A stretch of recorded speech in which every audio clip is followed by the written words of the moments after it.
Good evening. Jason, the creator of Conart, asked me to share a story because back in the old days when I was a younger kid, I used to do and dabble in performance magic. But I don't do that anymore, and I've since walked away from doing magic because of a few interesting stories. So when I was younger, I started doing performance magic with just little things like disappearing coins that I learned from library books. And when I was able to do a trick, and I was able to do it in front of like my mum and all the praise that I would receive from that little dazzling trick, it was somewhat intoxicating, and I just really enjoyed the praise that came from doing those tricks. And as I got older, the tricks started to get deeper and deeper and bigger and better tricks because my showmanship started to get a little bit better. My skills started to go up a little bit better. And each time I would do a trick, the reason why I no longer do it is because I essentially started to lose myself. For example, I'd do one trick and it would be just a simple card trick. And the praise that I would receive from that, I would essentially be a little bit less myself and a little bit more fancy and dazzly, as you can see with this metaphorical tie. So the first step, I got the praise from the school friends. Later on, I did more tricks, and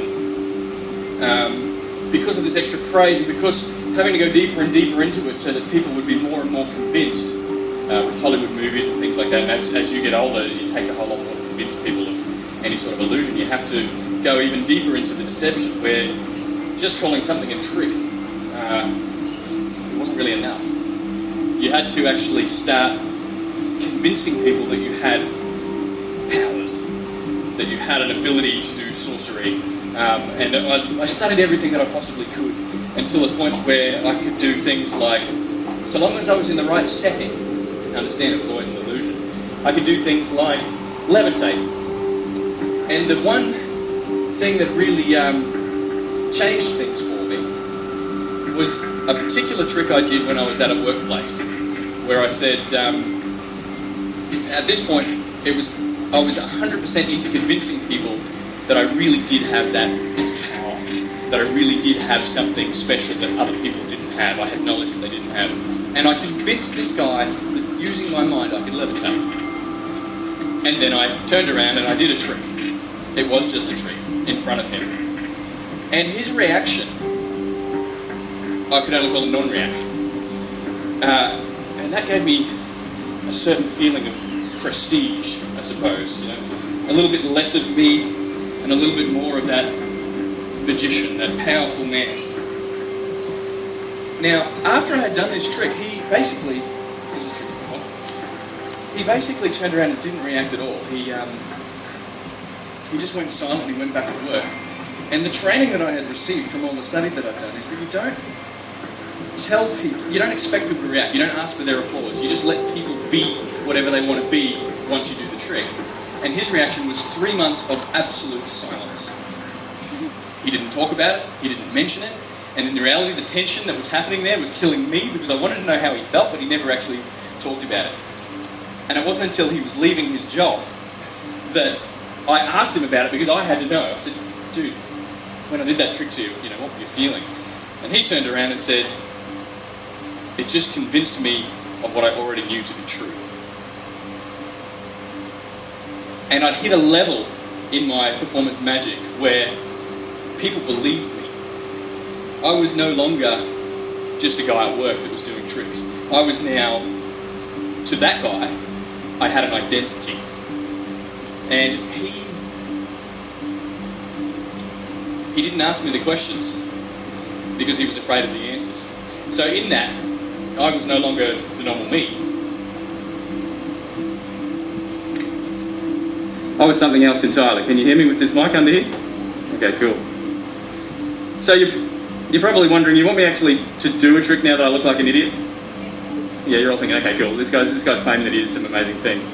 I'm going to do something that I've never actually done before. Actually, you know what? I'm gonna need a drink. But actually, who wants to see me levitate over the bar? You guys are gonna have to get out of the way. Just come on back this way. Okay, give me a countdown to 3. No, I'm just kidding. I'm just going over the bar. Okay. Alright, now, I'll do my trick here.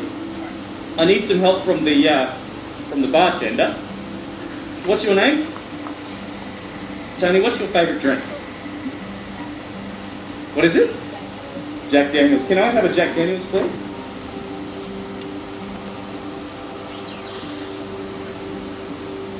Alright, now have you guys ever seen a... Yeah, you're going to have to sit for me. Thank you. Now, have you ever seen a trick done in a bar with a bottle of Jack's? Just want to get over here. Give me a second here. I can do this. Okay. Need my Jack's. Okay. Now, what do you want me to do? Do you want me to change it? Do you want me to turn it into something else? Or would you like me to try and drink it while I'm still wearing this helmet?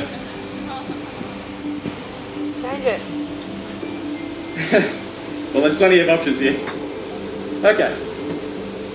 If you guys applaud loud enough, I am going to attempt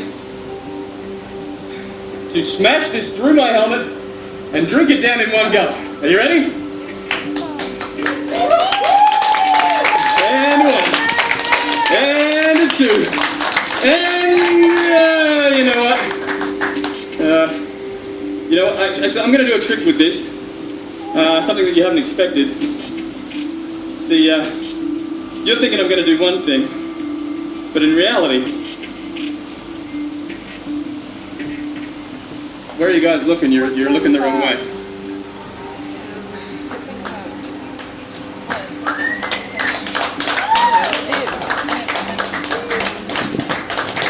Yeah, you can cut now.